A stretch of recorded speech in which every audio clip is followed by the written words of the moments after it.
kulan wacan oo wanaagsan daawadayaal kusoo dhawaada wararkii ugu dambeeyay ee Soomaaliya qodobada aad ku daawan doontaan barnaamij wareedkeena waxaa ka mid ah niso oo soo saartay duqeyn ay ku disay kooxda argagixisada al-shabaab hogaamiyayaal ay ka mid yihiin Jubbaland oo si adag u cambaareysay barakicinta iyo tacadiyada ka socda magaalada Muqdisho.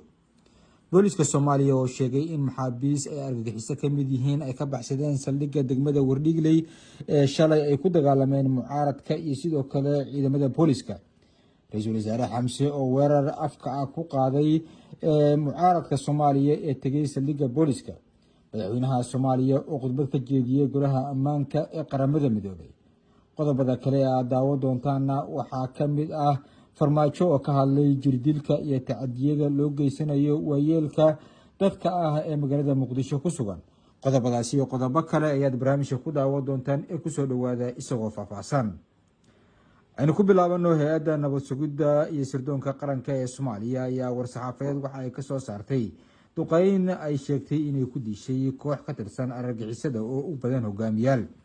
war-saxaafadeed ka soo baxay taliska hay'adda NISA ayaa lagu sheegay in duqeyn ay fuliyeen gobolka Hiiraan laga fuliyay iyo sidoo kale Galgaduud lagu dilay koox ka tirsan argagixisada. ciidanka hay'adda sirdoonka iyo nabad sugidda qaranka iyo saaxiibada caalamka ayaa howlgallo qorsheysan waxa ay la beegsadeen horjoogayaal iyo maleeshiyaad ka tirsan khawaarijta kuwaas oo ku sugnaa gobolada Hiiraan, Galgaduud iyo sidoo kale Shabeellada Hoose. howlgalka gobolka Galgaduud ayaa waxa uu ahaa mid lagu dilay ilaa 11 xubnood oo ka tirsan khawaarijta al-shabaab waxaana sidoo kale deegaanka nooleeye ee gobolka Galgaduud ee lagu waxyeeleeyay koox ka tirsan argagixisada kadib markii la helay xog ku saabsan maleeshiyaadka khawaarijta oo halkaasi isku abaabulaya. sidoo kale NISA ayaa waxay sheegtay in howlgalka gobolka Hiiraan in ay argagixiso sidoo kale ku waxyeeleeyeen. waxaa lagu dilay horjooge Cabdi Xiirey iyo sidoo kale laba horjooge oo kale oo ku sugnaa degmada Muqokuri. horjooga Cabdi Xiirey oo muddo lagu raad joogay ayaa ah deegyacab dad badan oo Soomaaliyeed dilay gaar ahaan gobolka Hiiraan ayuu argagixisada u qaabilsanaa. ciidanka hay'adda sirdoonka iyo nabad sugidda qaranka waxa ay sheegeen in ay sii wadi doonaan joogteynta ay ku wadaan kooxda argagixisada ah ee al-shabaab ayna mar kasta ka shaqeyn doonaan sidii ay u dili lahaayeen haddii ay noqoto mid hawada looga imaanayo ama ay ciidamada dowladda federaalka ee Soomaaliya si toos ah ugu tagaan. booliska Soomaaliya ayaa waxa uu sheegay in saldhigga degmada Wardhigley ee magaalada Muqdisho ay ka baxsadeen koox maxaabiis ah. taliska ciidanka booliska Soomaaliyeed oo war-saxaafadeed soo saaray ayaa waxa ay sheegeen in shalay weerarkii hubaysnaa ee halkaasi ka dhacay saldhigga degmada Wardhigley ay sababtay in maxaabiis ku xirnaa halkaasi dambiyo culusna u xiraa ay ka baxsadaan. bayaan ka soo baxay booliska ayaa lagu cambaareeyay weerarka iyadoo si gaar ah loogu digay kooxda hubaysan iyo sidoo kale siyaasiyiinta kasoo horjeeda dowladda federaalka ee Soomaaliya oo ay dowladdu ku sheegayso in si toos ah ay u soo weerareen.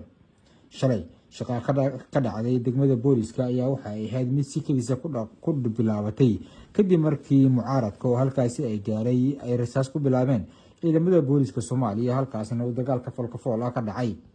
taliska booliska ayaa shacabka uga digay inay ku dhex milmaan dadka mucaaradka ah oo ay iyagu u aqoonsan yihiin inay yihiin nabadiid halka hay'adda amniga lagu wargeliyay tallaabo sharci ah inay ka qaadi doonaan cid kasta oo jebisa arrimahaasi.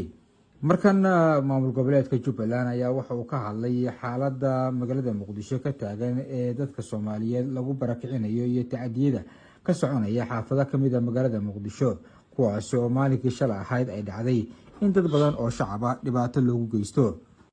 war qoraal oo ka soo baxay maamul goboleedka Jubbaland ayaa lagu sheegay in Jubbaland si adag ay u cabaareynayso barakicinta iyo tacadiyada loo geysanayo shacabka Soomaaliyeed ee si xoog ah dhulka ay ku noolaayeen looga barakicinayo. bayaanka ayaa lagu xusay dhacdo naxdin leh oo maanta ka dhacday caasimadda taas oo ahayd in aabba iyo hooyo Soomaaliyeed oo aan waxba galabsan la jir dilay dhulka lagu jiiday isla markaana si xun loo garaacay. war-saxaafadeedka Jubbaland ayaa sidoo kale lagu sheegay isku day kasta oo dadka Soomaaliyeed lagu dilayo inuu yahay mid sharciga ka soo horjeeda. madasha samata bixinta oo goobta tagtay ay maamul goboleedka Jubbaland waxa ay ku sheegeen kuwa ka shaqeynayay in dadka shacabka ay soo booqdaan kuwaas oo isku dayay inay damiyaan xaaladda isla markaana taageero caafimaad oo degdeg ah u fidiyaan dhibanayaasha.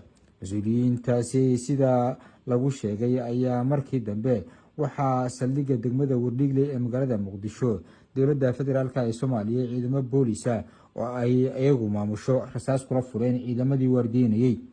dowladda jubbaland waxa ay ku boorisay saraakiisha iyo ciidamada booliska gobolka banaadir inay gutaan mas-uuliyadda ku aadan ilaalinta sharafkooda, karaamada iyo xuquuqda shacabka soomaaliyeed.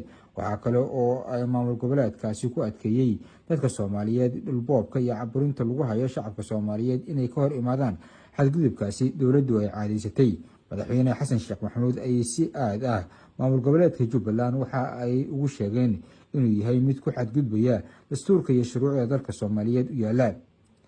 ra-iisul wasaare xamse cabdi barre oo maanta hadlay ayaa waxa uu weerar afka ku qaaday mucaaradka soomaaliya, waxauna sheegay saldhigga degmada wardhiigley wixii ka dhacay in ay iyagu mas-uul ka ahaayeen.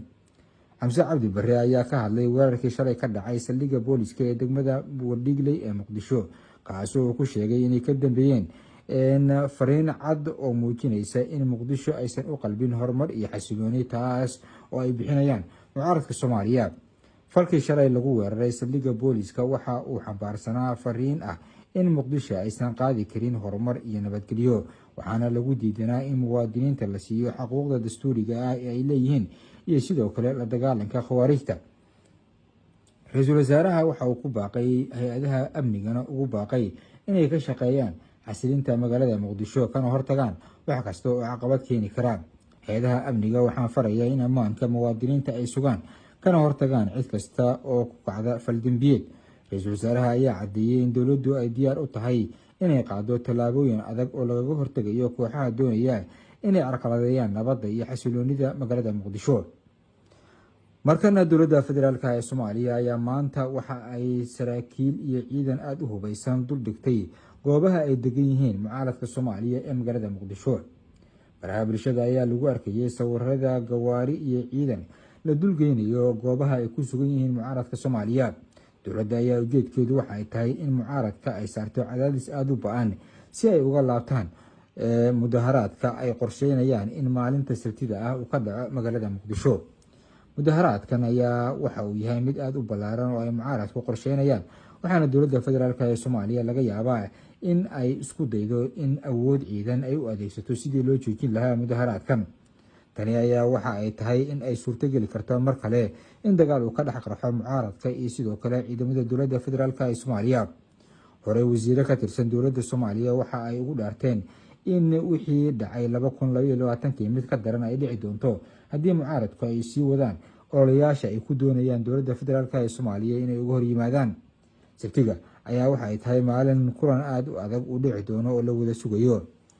madaxweynaha dowladda federaalk ee soomaaliya xasan sheekh maxamuud ayaa khudbad ka jeediyey dooda furan ee golaha ammaanka qaramada midoobey, kaasi ay uga arrinsanayaan tiknolojiyadda casriga iyo saameynta ay ku leedahay ammaanka caalamka. madaxweynaha ayaa sheegay in garaadka macmalka uu yahay xaqiiqo casri ah oo si deg deg ah u bedelaysa nolosha, dhaqaalaha iyo qaabka ammaanka caalamiga ah, isagoo tilmaamay inay leedahay fursado waaweyn oo lagu xoojin karo nabadda iyo horumarka, balse sidoo kale ay wadato khataro culus. xasan sheekh maxamuud ayaa waxa uu soo bandhigay muhiimadda dejinta shuruucda iyo siyaasadda caalamiga ah ay ku leedahay in garaadka macmalka ee ayda si wada jir ah loogu sameeyo shuruuc xanabi karta, maadaama uu yahay seef laba af leh oo loo adeegsan karo dhanka xun iyo dhanka wanaagsan. dhanka kale xasan sheekh maxamuud ayaa ra-iisul wasaareyaal iyo sidoo kale madax ka tirsan dowladda federaalk ee soomaaliya iyo xildhibaano kula hadlay khadka taleefanka, kuwaasi oo kala wada hadlayay sidii xaaladda magaalada muqdisho ee kacsan loo dejin lahaa. dadka madaxweyne xasan sheekh maxamuud la hadlay oo xildhibaano u badan ayaa waxay ka dalbadeen in madaxda ka hooseysa ee muqdisho joogta uu ku amro in ay dejiyaan xiisada kacsan ee magaalada muqdisho si xaaladan xal loogu helo. waxaa la sheegayaa in xasan sheekh maxamuud arrintaasi uu aqbalay, hase ahaatee waxaa jira tallaabooyin ka dambeeya wadahadalka oo ra-iisul wasaaruhu qaaday iyo sidoo kale aadan madoobe oo ah gudoomiyaha baarlamaanka, waxayna u muuqataa hadalka madaxweyne xasan sheekh maxamuud ku aqbalay in xiisada hoos loo dhigo in aysan weli dhaqangelinin.